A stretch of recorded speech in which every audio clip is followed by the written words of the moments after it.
Hey everybody, thanks for tuning in again. Been a busy several weeks since our last update, and look forward to bringing you all up to speed on everything. We're going to start over here on number 5 gold. Behind me you can see the green and the bunkers are done. Most of the sod work around the green's done, and we're about to start finishing the cart path and irrigation here through the tee boxes. But before we can do that, we have to replace the main overflow pipe for this pond, which is a 36-inch pipe that's been failing for years. It actually impacts 15 Blue fairway. We got some cave-in areas and some really rough spots down there, all as a result of that pipe. So as part of the Gold Course project, we are replacing that pipe, but it's going to go all the way through number 15 Blue and actually out in front of number 16 tees. So over the next couple weeks, expect to see some closures, possibly a temporary green. We're going to do everything we can to get this pipe in as quickly as possible. But just want to give you guys an update on that. And, all right, but outside of that, got a lot of other things we want to show you. Project's going great. Chet Williams is here today, and I'm going to turn it over to him and let him show you guys how a few of these holes are going to play and some of the more intricate features on them. We'll start out over on number 16 gold. Hi everybody, we're standing out on the new 16th hole at Dallas Athletic Club. We're down at the first landing area, maybe a little bit beyond. We're probably about 315 yards off the new back tee. You can see over this shoulder over here the new fairway bunker that we've added that will kind of tighten up the landing area for the really big hitters, give them something else to kind of think about in case they want to try to drive it further down the hill and have a shorter shot into the green. I'm looking forward to that. I'm hoping that bunker is going to get some attention, not for us average golfers, but for the big hitters. You can also see back behind me the greens coming in quite nicely, and the only thing we're really not seeing just yet are two things. One, the water level in the lake is still low, but after this rain the next day or two, we may see it fill up to where you get more of a realistic look at what that's going to look like. But maybe of more interest to the membership in general, I did just mark out the fairway edges. So very shortly, when that fairway line starts getting cut, you'll get a better understanding of how you're going to have to play this hole, because you'll see what's fairway and what is rough, and I think that will answer a lot of people's questions about why it's so wide down there, and it'll become pretty apparent that it's really not as wide as you think. But anyway, I'm just getting more excited about this hole every day. I think it's going to be real fun and exciting to play, and looking forward to you guys getting your chance. I'll see you shortly over in hole number 3. Hey again everybody, we've now moved over to hole number 3 here on the Gold Course, and I think probably the most significant change you guys are going to notice here, for those of you who haven't been out looking at it yet, is in my mind the green is pretty much totally the opposite of what it used to be. The old green used to sit down low and everything seemed to kind of want to collect balls around it, and probably for a shorter par 5, which this is, especially for long hitters, I think maybe the green was just a little bit on the friendly side, maybe a little bit too friendly.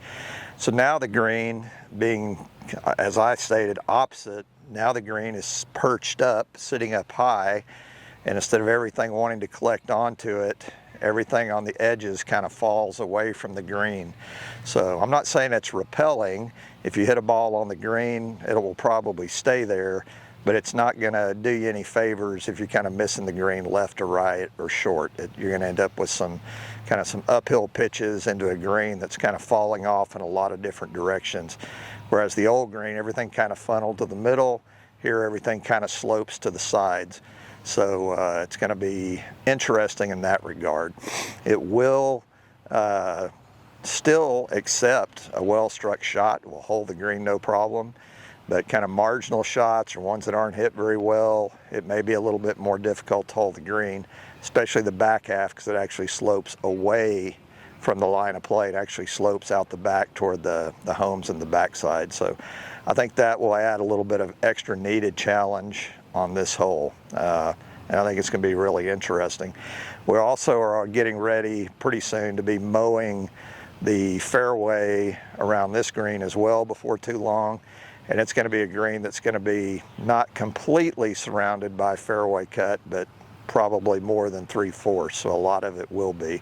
So when you do miss the green, you're going to have shots that are going to be off some tighter lies uphill to, you know, a raised green. And that's something else that's a little bit different for out here at DAC. You guys know how I like to add variety, so I think this is just another way to do that. Another note, behind me, you can see 3 bunkers. The first 2, one over this shoulder and one over this one, are the old fairway bunkers that were here. I decided to keep those because I thought they added some interest and some challenge for laying up. You know, do you try to lay up short of them, have a little bit longer shot? Do you try to, you know, snake the ball in between to run up on the green? And the far one over this shoulder is a new bunker that's on the right front of the green. So that's going to add a little bit of interest there to the green. Another thing to be looking at on this hole is that we are going to tighten up the landing area, first landing area where your drive's back in this direction. And you'll notice there's a couple of, in what used to be the left side of the fairway, it's now been converted to rough, and there's a couple of humps and hollows in there that I think will slow down, maybe even stop tee shots that run in there, because they've got some pretty steep faces on them. So they're not bunkers, but they might actually play a little bit like a bunker if your ball hits into those faces. So again, most of the average players out here are not going to be able to reach those off the tee. That's just going to be more for real long hitters that are trying to kind of like bite off more than they probably should. So at least if they hit a ball in there, it may stop it and leave them with a longer second shot. So trying to add some more interest. Take a look at it when you get a chance. Just be careful when you come out. There's still places out here where you can do damage and maybe even get hurt. So be very careful. Anyway, see you next time. All right, thanks, Chet.